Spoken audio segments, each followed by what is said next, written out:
Oke, bismillahirrahmanirrahim. Oke, semuanya. Assalamualaikum warahmatullahi wabarakatuh. Waalaikumsalam warahmatullahi Waalaikumsalam warahmatullahi wabarakatuh. wabarakatuh. Okay, good morning, everyone. So here we go. We are from the fourth group. We would like to present our presentation is about the analysis of the text. Dan di sini kami ingin menyampaikan dengan tujuan menyelesaikan tugas translating dan interpreting. Langsung saja di sini anggota kelompok kami. Pertama ada saya, Tujadi Hamid sebagai moderator sekaligus presenter. Kemudian ada teman saya. Saya Diahaining Tias. Kemudian, Saya Neni Lavia. oke, kemudian. Saya Muhammad Nurholis. Kemudian, Saya Krisnadi Prayoga.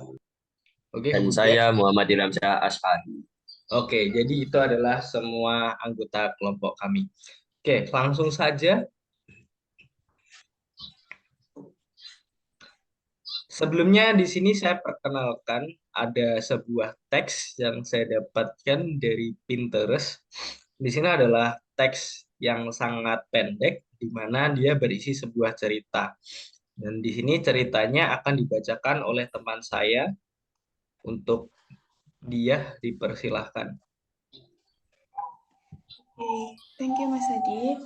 Langsung saja, park is an open place to relax and play. People use the park for walking. Park have green grass, plants, and trees. Children love to play in parks. There are swings and seesaws to play.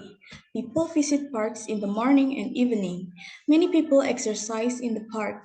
Big parks will have fountains, statues, and ponds.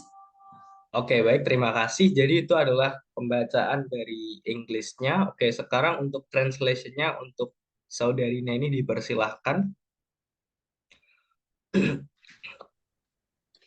Oke, jadi teman adalah tempat terbuka untuk bersantai dan bermain. Orang-orang menggunakan taman untuk berjalan. Taman memiliki rumput hijau, tanaman, dan pohon-pohon. Anak-anak suka bermain di taman. Ada ayunan dan jungkat-jungkit untuk bermain. Orang-orang mengunjungi taman di pagi dan sore hari. Banyak orang berolahraga di taman. Taman yang besar akan memiliki air mancur, patung-patung, dan kolam. Oke, thank you very much, Neni. Oke, jadi itu adalah arti dari teks tadi. Jadi ini kebanyakan sepertinya adalah seperti deskriptif teks, jadi mendeskripsikan suatu tempat atau suatu hal. Oke, dilanjutkan di sini kami menganalisis terkait teks tersebut dari bagaimana teks tersebut bisa terbentuk dimulai dari yang terkecil besar. Oke, di sini bias kan silahkan.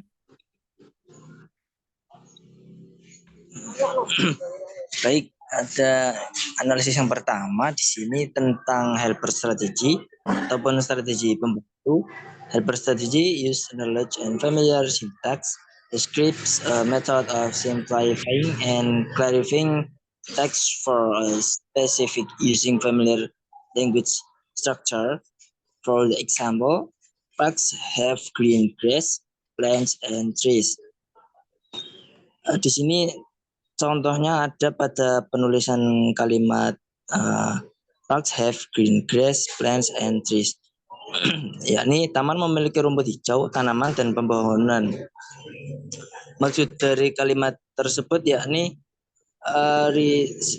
revisit sentence use familiar terms in Indonesia. Jadi menggunakan kalimat yang sudah familiar di kalangan orang-orang Indonesia, seperti untuk green grass itu yang bermakna rumput hijau, plants yang bermakna tanaman, dan trees yang bermakna pepohonan. Seperti itu. Oke, cukup itu saja, Mas Olis. Cukup. Oke, kemudian ada bias approach yang kedua. Di sini ada enlightened strategy. enlightener strategy, sorry, dijelaskan juga oleh teman saya Krisna. Oke, dipersilakan. Oke, terima kasih Mas Adi. Jadi untuk enlightenment strategi ini atau strategi pencerahan ini menggabungkan deskripsi atau komentar yang panjang. Dan this strategy would involve adding extra information to help the reader understand better. Jadi strategi ini melibatkan penambahan informasi tambahan untuk membantu pembaca itu memahami dengan lebih baik. Although not explicitly used in this translation, meskipun tidak secara eksplisit digunakan dalam penerjemahan ini. Contohnya sendiri itu kayak taman yang besar akan memiliki air mancur, patung-patung, dan kolam yang indah untuk dilihat. Dan tujuan dari strategi ini untuk, ya itu tadi, seperti yang saya katakan tadi, untuk memberikan para pembaca itu angan-angan yang lebih padat gitu, lebih pasti, yang lebih fix seperti itu. Jadi, itu. Terima kasih. Oke, that's nice. Kemudian saya lanjutkan. Terima kasih, Mr. Krista. Kemudian di sini ada unbiased approach, dan di sini dibagi lagi menjadi dua. Yang pertama ada observer strategy, yang kedua ada adherent strategy. Untuk yang observer strategy akan dijelaskan oleh teman saya Iam. Dipersilahkan.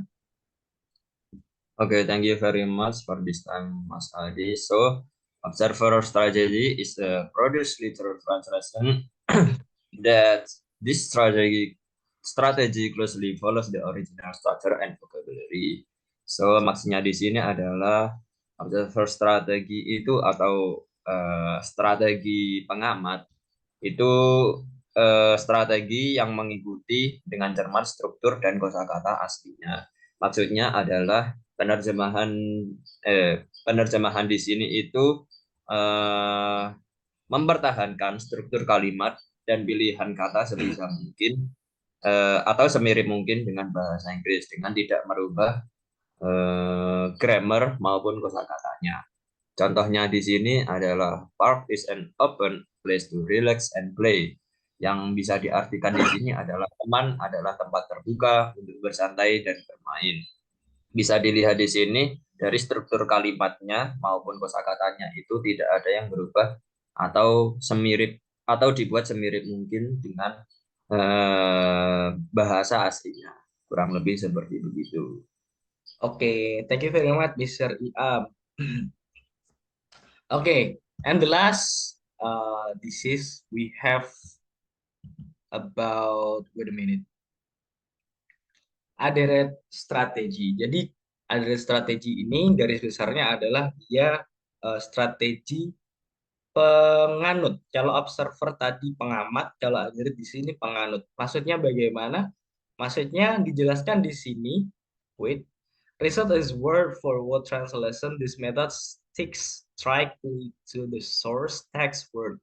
Maksudnya di sini dia tidak mengubah ataupun tidak mengganti apapun yang ada di dalam teks tersebut. Jadi dia hanya menganut, artinya dia menerjemahkannya dari kata per kata. Jadi tidak ada perubahan antara teks bahasa Inggris dengan teks translate-nya. Contohnya di sini, people use the park for walking. Menjadi diartikan orang-orang menggunakan taman untuk berjalan. Dan di sini bisa kalian lihat people artinya orang-orang, use menggunakan, the park taman, for walking untuk berjalan. Jadi tidak ada perubahan dari kata per katanya, hanya ditranslate ke dalam bahasa Indonesia ataupun sebaliknya. Jadi seperti itu. Oke, selesai ya. Jadi itu presentasi dari kelompok kami, kurang lebihnya mohon maaf. Thank you very much. Wassalamualaikum warahmatullahi wabarakatuh. Waalaikumsalam. Waalaikumsalam warahmatullahi wabarakatuh.